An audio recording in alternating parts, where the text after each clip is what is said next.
Be ready. 15 seconds.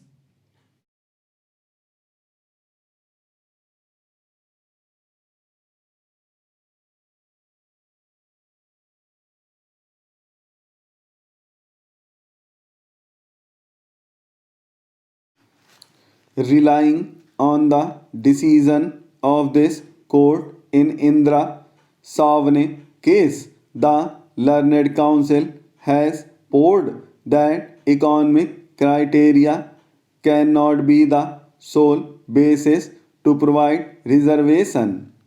He would further submit that a class should be homogeneous, have a common origin, and have the numerical strength.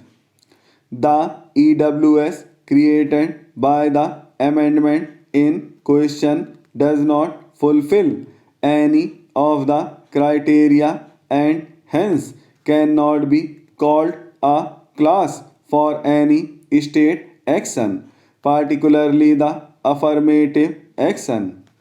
He further emphasized on this argument by intensively reading the opinion of Justice Sahai in Indra Savane case.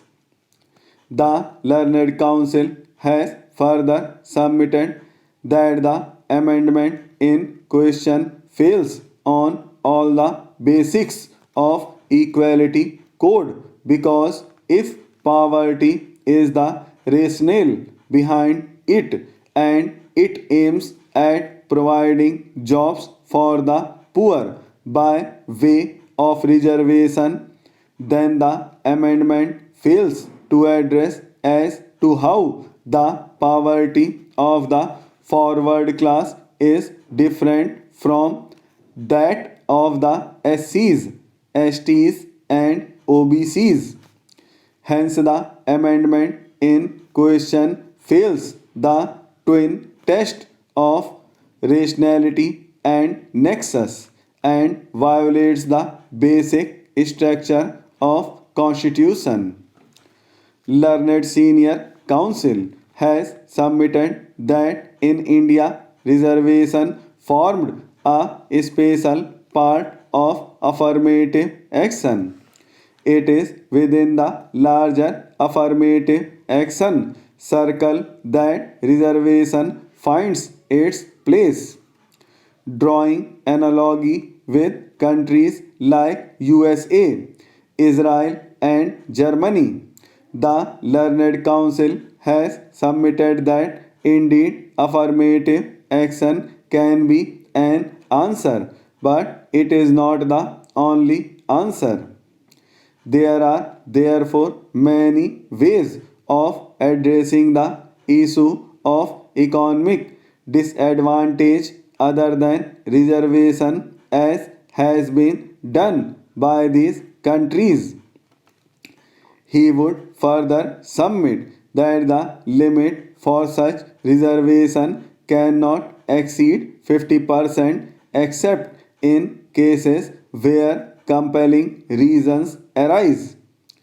Arguing on the Equality Code, Learned Council has relied on the classification laid down by this court that the present amendment neither has any reasonable classification nor such classification has any nexus with the object to be achieved, hence is violative of Article 14. Entire list of reserved categories of citizens is caste based and the amendment did not include any metric or indicator, ignoring the marginalization criteria entirely while granting reservation. He has also quoted the works of John Searle to submit that each person has the same indefeasible right over every claim. One law for lion and ox is oppression, The learned senior counsel, quoting William Blake, has contested the amendment. First, granting reservation to upper caste is violation of the basic structure of constitution, as the basis of reservation must be rooted in identified past discrimination which impeded access to public administration and education opportunities. Relying on the decision of this court in Indra Savne case and judgment of the Gujarat High Court in Dayaram K. Verma, wherein similar reservations on the basis of economic criteria were quashed by the court and the High Court respectively. He has submitted that economic criteria cannot be the sole basis for providing reservation and the reservation cannot exceed 50% limit. Second, he submitted that reservation in the favor of forward class violates the basic structure of the constitution and is therefore unconstitutional. Third, classification of EWS is neither reasonable nor valid. The reason for providing reservation to SC, ST, and OBC communities was historical and perpetual discrimination and stigmatization. It was the structural barrier that kept them from the mainstream.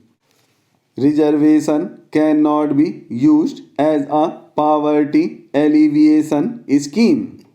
Hence, such classification violates the Equality Code under Article 14.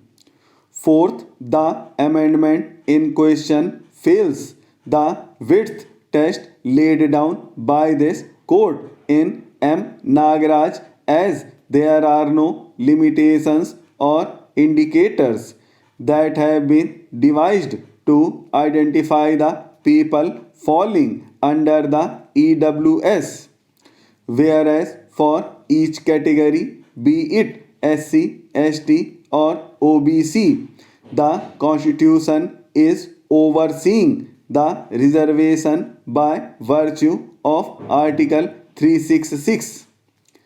Hence, the amendment in question fails the guided power test.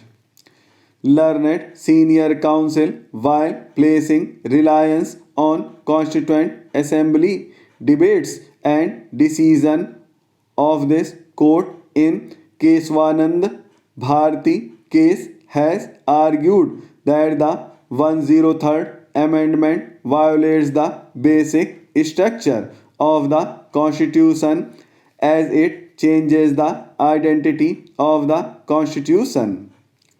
He would again submit that providing reservation solely on economic criteria is against the decision of this court in Indra Savne case and also against the facet of democracy, as democracy ought to be representative. The learned counsel would argue the economic criteria is transient in nature, whereas the inclusion of backward classes under Article 16(4) was on the ground of historical exclusion. In our society, discrimination finds its root in caste, religion, race, etc., and not in economic condition of a person. The classification under Article 14 has to have reasonable nexus and intelligible differentia, which the amendment in question, because of all the aforesaid reasons, fails to achieve. He has also submitted that indeed forward class must have faced some discrimination, but the intensity of discrimination is not enough to justify reservation. To support his submission, he has relied on the judgment of this court in Madhav Rao Sindhia case.